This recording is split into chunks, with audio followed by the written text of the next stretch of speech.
Magandang araw mga kaibigan. Bigyan natin ng reaction, opinion itong post. Ang balita ngayon, 17 minutes ago. Title, Pakawalan nyo si Sergeant Gutesa. Pahayag ito ni former Congressman Mike Defensor na sa kanyang pagkakalam, illegally detained ng security forces natin, specifically Marines, sabi niya, si Sergeant Gutesa. Ito ang panawagan ni dating Congressman Mike Defensor sa isang panayam. Hinggil sa biglaang pagkawala at umano'y pagkakaditini ni dating Marine na si Orly Gutesa, ang whistleblower na unang naglantad ng umano'y mali-maleta at milyon-milyong deliveries kaugnay sa kontrobersiyang kinakaharap ngayon ng administrasyon. Ayon kay Defensor, malinaw na hindi na protektado si Gutesa matapos magsalita si Saldico. Giit niya, ang dating sundalo ay illegally detained at hawak umano ngayon ng ilang elemento ng militar, particular sa Marines. Hindi na siya protected, sabi ni Defensor. Siya ay illegally detained, kinahawakan ngayon ng mga sundalo, particularly dyan sa Marines. Giit niya, inosente si Gutesa at wala raw anumang kinalaman sa sinasabing mali-malitang pera na ikinabit ngayon sa skandalo. Wala namang alam yung tao, kawawa yung pamilya, kawawa si Sergeant Gutesa.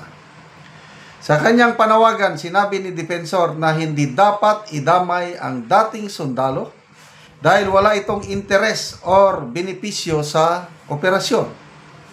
Sabi niya, wala namang interes yun. Sincerely, sa paniniwala niya, tumutulong siya sa bansa, wala pong kinuhang pera yan. Itong taong ito, sabi ni Defensor, nakita lang naman niya kung ano yung mga dinideliver nilang pera. Hindi naman kasalanan ng tao yun. Wala siyang alam. Sa huli, muling nakiusap sa sino mang may hawak di umano kay Gutesa. Please, pakawalan nyo na. Wala namang alam yung tao o wala namang kasalanan. Kung may kasalanan man, yung paglalahad niya sa kanyang karanasan. So, to me, kapuri-puri yung ginawa ni Master Sergeant Orly Gutesa. Kasi kung tumahimik lang siya, wala siyang problema ngayon. Ang biggest, risk, gamble, sugal na pinasok niya nung nag-decide siyang magsalita sa Blue Ribbon Committee hearing. At ngayon, ito na. Okay, gaano katotoo itong sinasabi ni ex-congressman Mike Defensor?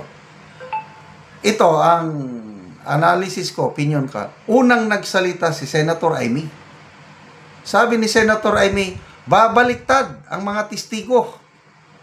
Isa na yan si Orly Gutesa kasi tinututukan siya. Tinatakot pati pamilya. Unang nagsalita yan si Senator Amy. And I believe na itong si Senator Amy, maraming mga informants din yan. Ano ba yung sabi niya noon? Bago ma-appoint si Ombudsman Remulla, pinasabog na ni Senator Amy. Wala na. In-appoint na nila si Remulla as Ombudsman. Nagkatotoo. Kaya kung ako inyong tatanungin, pagtagpiin ko itong sabi ni Senator Amy at sabi ni ex-congressman Defensor, I am most likely to believe, opinion ko lang ito, nga nasa delikadong kalagayan nga si Master Sergeant Orly Gutesa. Kasi after siyang nagsalita, mamaya nagtago na. Nasa protective mga kapwa niya Marines. Madaling matuntun. Kasi nga, ang gobyerno, he has all the resources. Isang utos lang, hanapin niyo si Gutesa. Napakadali.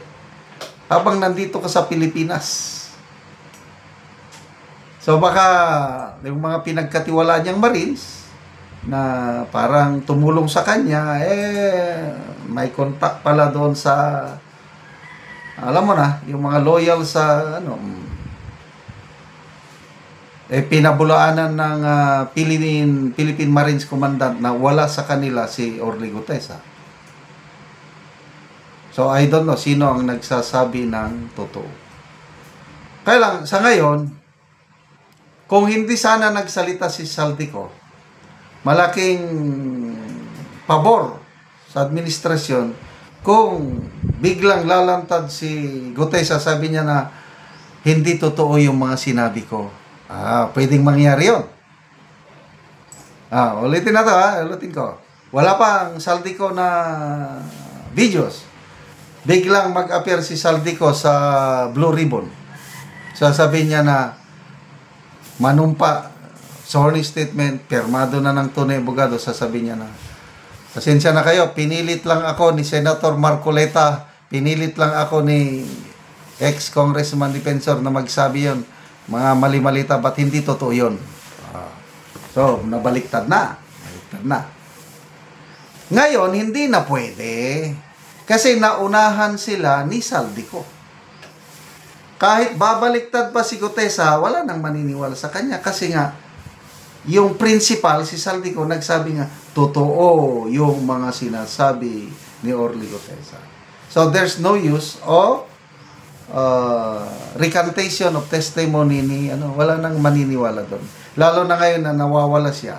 Tapos bigla siyang lilitaw at sasabihin niya na hindi totoo. To me, wala nang value yun. Kaya ipagdasal na lang natin ang ating bansa. Lalo na itong kalagayan ni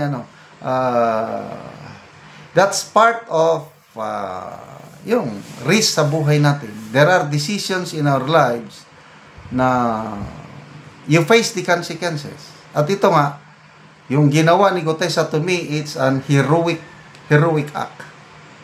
Sana siya lang ang na-detain. Kasi kung kasama ang pamilya, kawawa naman. Kung siya lang ang na-detain, kung ang pamilya ni Gutesa is na-safety niya, hindi nila natunton, si Gutesa lang ang nandyan, wala. Yung, alam ko, yung pinagdaanan ng mga Marines, yung itinaya nila yung buhay nila ng ilang beses sa mga labanan, handang handang ibuwis ang buhay niya kung siya lang. Hindi nila yan wag lang idamay yung pamilya kasi kahit anong tapang mo kung kasama ng pamilya, talagang bibigay ka. So let's pray for Master Sergeant Orly Gutesa. Okay, salamat mga kaibigan sa inyong pagsubaybay sa ating channel. Nakakatulong kayo ng maigi sa tribong Talaandig ng Bukidnon dahil ang income natin sa channel na ito is pantulong po sa tribo. Namimigay tayo ng mga libreng yero at pako para makapagpatayo itong tribo ng mas maayos nilang tirahan. Panoorin nyo ang video na ito. Mauna ni si ate ang matagaano yero nga mo na ning itaod karon. Magtaod na daw mga buwan. Oo. Kayo sen.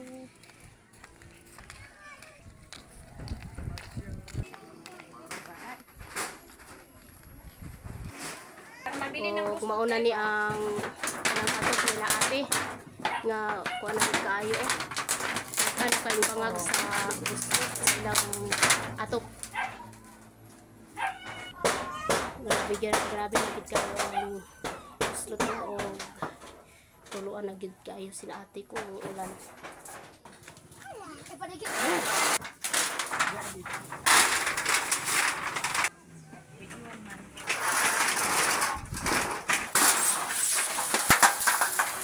Ama na.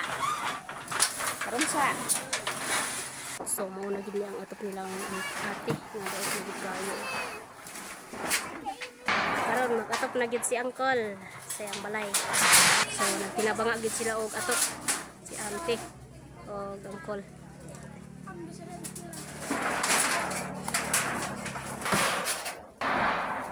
Salamat.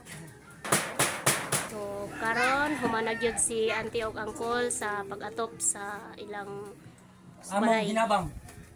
So pila na ni ka tuig ang inyong balay karon te o unsa inyong masulti nga natagaan na mo og yero? Kada mong balay ko ni 23 years na gid siya. Nya karon ang akong musulti ng ano sa tanan, salamat kay sa Ginoo. O sa nag-sponsor ani, dako kay mong pasalamat og sa nakakita sa among video. Nga mapasalamaton gud mi kay sa una katuluan na gid ni among atop. Oo. Pero karon Tulo na gyud sa una. naipulihan na gid og bag-o. Kay Mm. na nag-sponsor so dako gid kay among pasalamat. More blessing pa unta nga moabot sa nag-sponsor sa